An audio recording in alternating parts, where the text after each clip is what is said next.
that. I come from the area from DG Grow, used to be DG Enterprise and Industry, and in the unit I'm working is we're dealing essentially with the SME, small medium enterprise policy of the European Commission.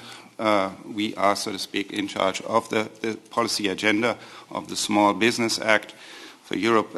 Some of you might know, and to which I explain a bit later.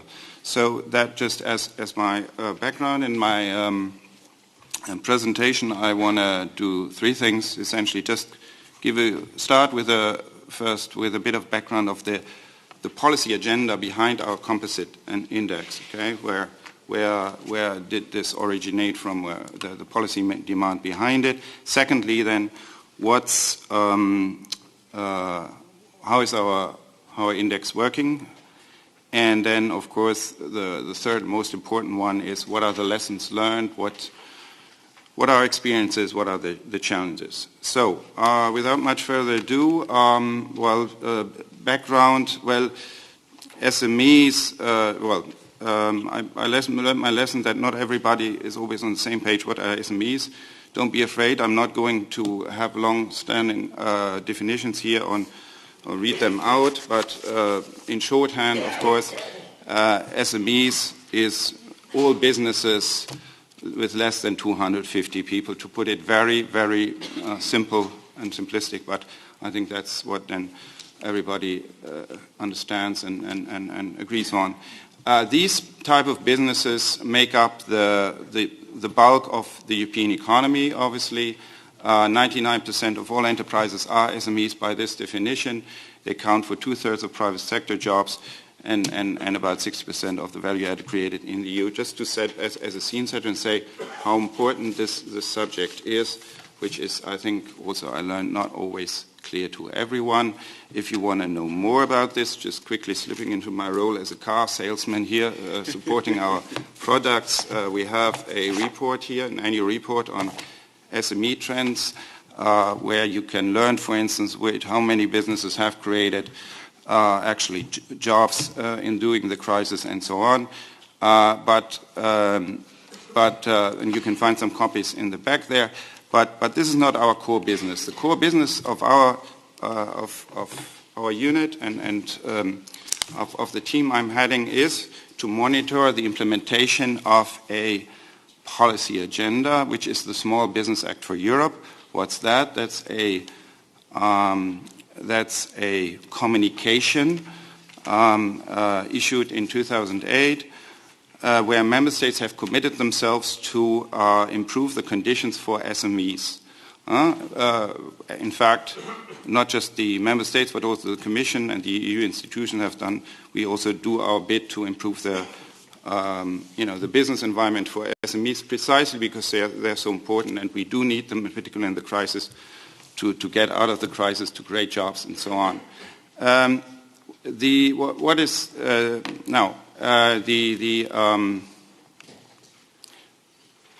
we go. So how does the SBA look like? It's essentially encompasses a huge array of different policy areas. I've listed them here, 10 different chapters, sort of to speak commandments if you want, and under each of which there are sort of a lot of to-dos. Member states should do this, and most of them are actually voluntary, in the sense that we as a Commission cannot take the member state to court, to Luxembourg, because if they do not fulfill that goal. An example is under the area of responsive administration, member states are asked to reduce startup times to maximum 3 days, startup costs to €100. Many member states do not live up to that, but we cannot take them to court sort of for this, and there's some good and bads about this, but there are some elements in there which have sort of which are more legally binding. For instance, under air public procurement, there's the late payment directive, which of course stipulates that public institutions should take no longer than 30 days to pay their dues. Okay, so each, you see these 10 areas, and you should know under each of these areas there's quite an array of 8 or 10 sort of actions countries should take. Now our job was 5-6 years ago to say, okay, now let's see whether the countries live up to that, whether they implement that, and whether the conditions for SMEs improve in these different areas. Okay, that was the challenge, and we try to meet, and still trying to meet this challenge with the publication of this here. These are SBA country fact sheets. We bring out every year, and they are supposed to do their stock taking, monitoring to say to which extent, I have Malta here on my desk, has Malta progressed in implementing the SBA? How are the conditions for SMEs in these 10 different areas? How have they changed over time? It's the fact sheets we produced since 2010, since 2012, I think, together with the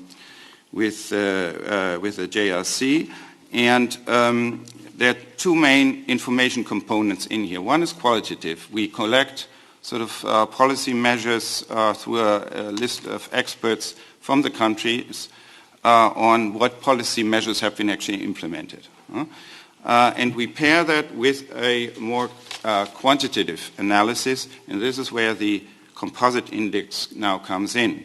I'm now, by explaining it, moving on now to the second part of my presentation, explaining how we do it, moving basically from the general to the sort of more specific.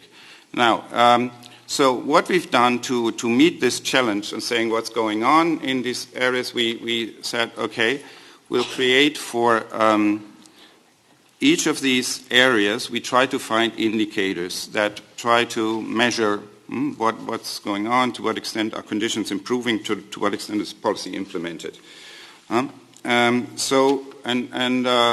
We have a total of 66 indicators, always changing from year to year, depending on the availability of data, but always oscillating around 60, 65 indicators, grouped by these different policy areas. So in each area we have 5 to 9 indicators, and I just learned that we were unconsciously following the advice that that's exactly the amount of information you can proceed and process, so that we are, I think, we are doing intuitively the right thing there.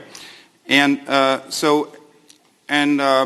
we come up as a result with this, what we call a radar chart, which essentially tells you, okay, for a particular country, in this case it's France here, where they are performing well, in which policy domain they perform well, and where they do not perform so well. The benchmark here is always the EU average, but you can of course pair them also to individual countries.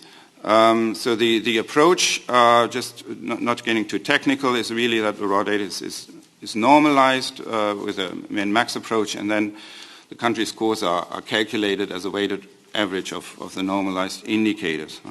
So that gives you basically a picture as it is now, a static picture. We can also, there we are, we also look over time. How have conditions improved over time since 2008? Is the country moving in the right direction in the different policy areas? This is what this graph would show you. The bars, each of them stand for a particular policy area. Then, of course, you can also combine the static and the dynamic perspective in a combined chart, which you see, this quadrant chart here, where you have a vertical line, which basically says if you're to the right of that vertical line, that's the static perspective, you are better than the EU average. So the vertical line is basically signifies the EU average. The horizontal line is the basically progress over time. If you are above that horizontal line, you are the situation in that policy area has improved since 2008.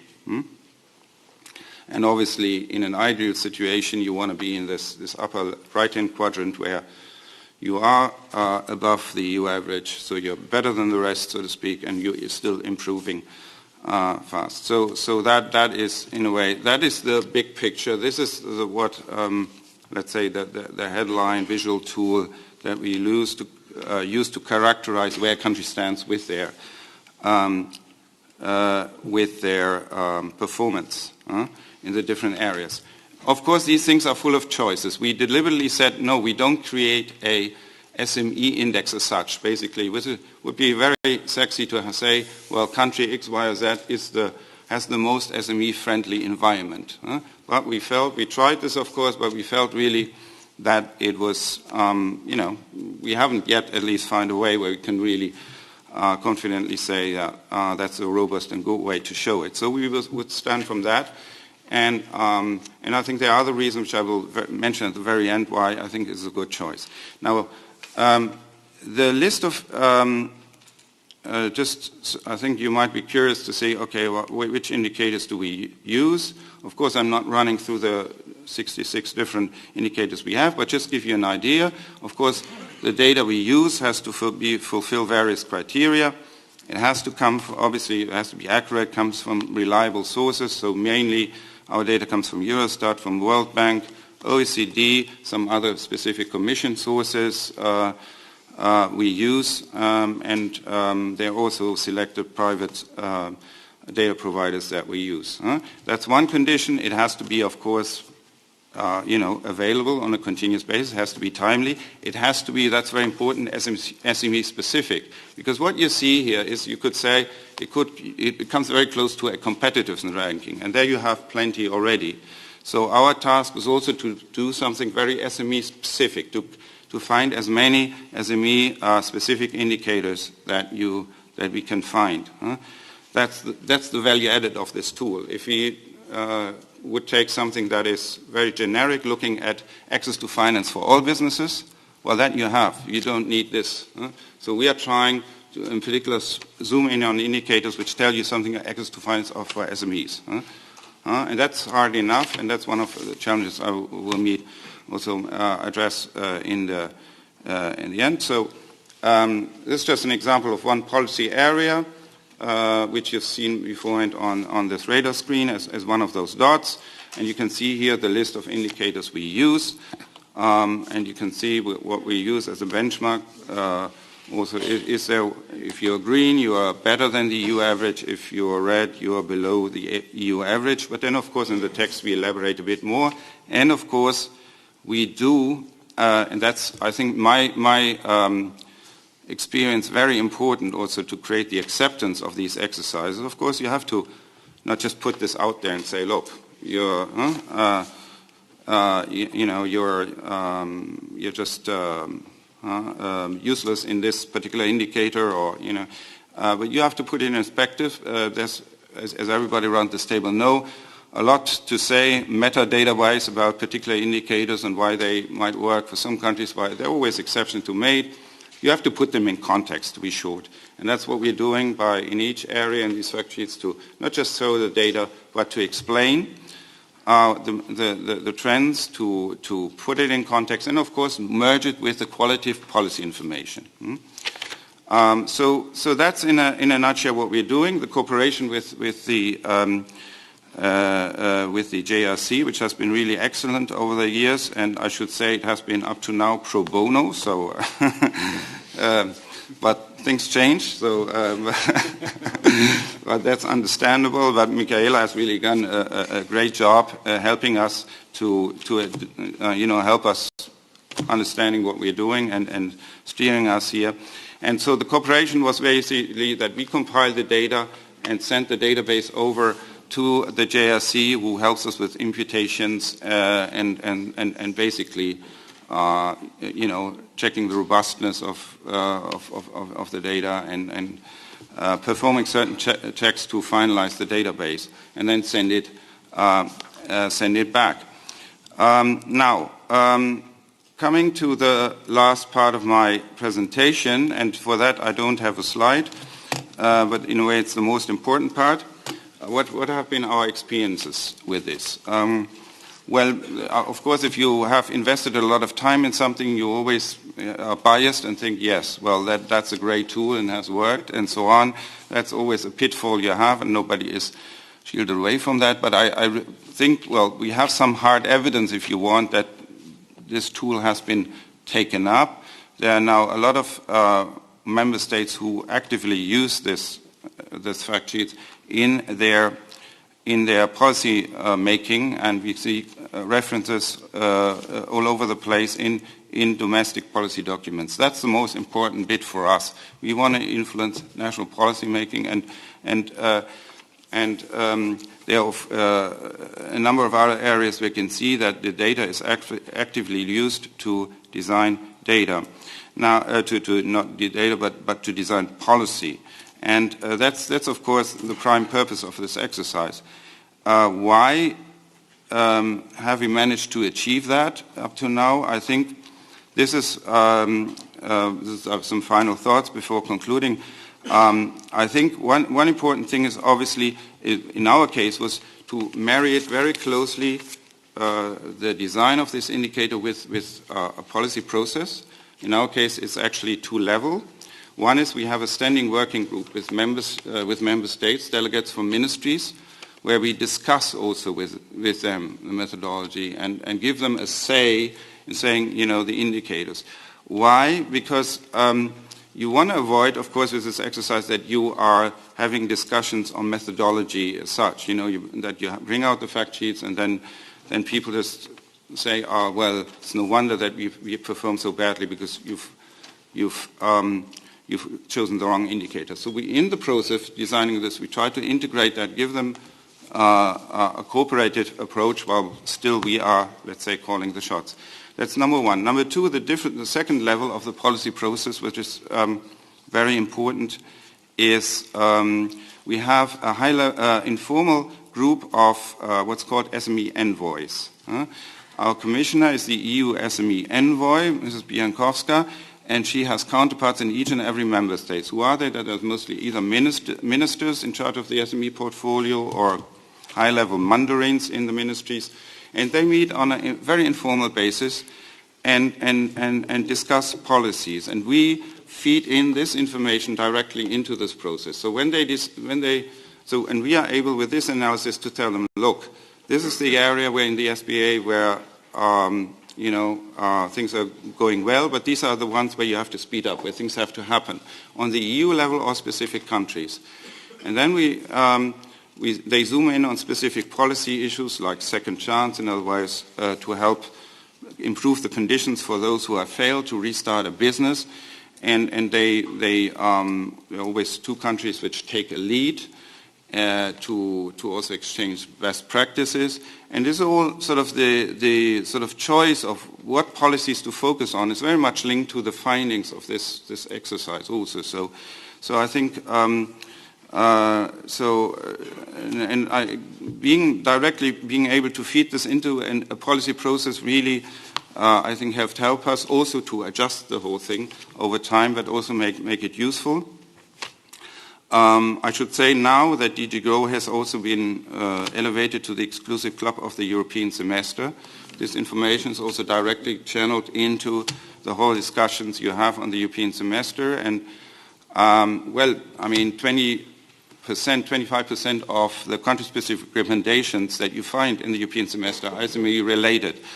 And a lot of these country-specific recommendations, again, come from this analysis or are linked, are substantiated with the analysis. So very important for us also now, or even more important so to get it right.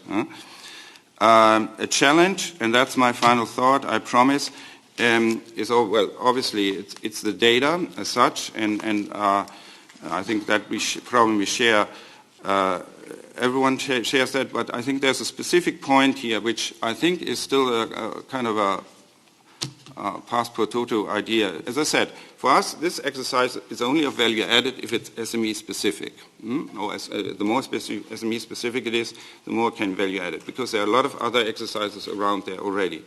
So the challenge for us is to find SME specific data. But that you, of course, then you always, that's a big challenge, because you have lots of indicators, but finding it on a size class breakdown then is altogether a different exercise. Now, I think that's a problem for us, but I think if anyone around this table with any policy agenda faces the same problem, that it's not just that there are indicators around, but you increasingly need them on a very sort of detailed level or combination with other characteristics. That's the challenge. And I don't know a solution to that. Luckily, Eurostat is here, who hopefully can maybe address some of the issues. But I know it will be a challenge for the time being. Well, I think other than that, I just close it here. And the thank you really refers to again to the JRC and to Michaela Saizana in particular for the great collaboration, and yeah, please, floor is yours.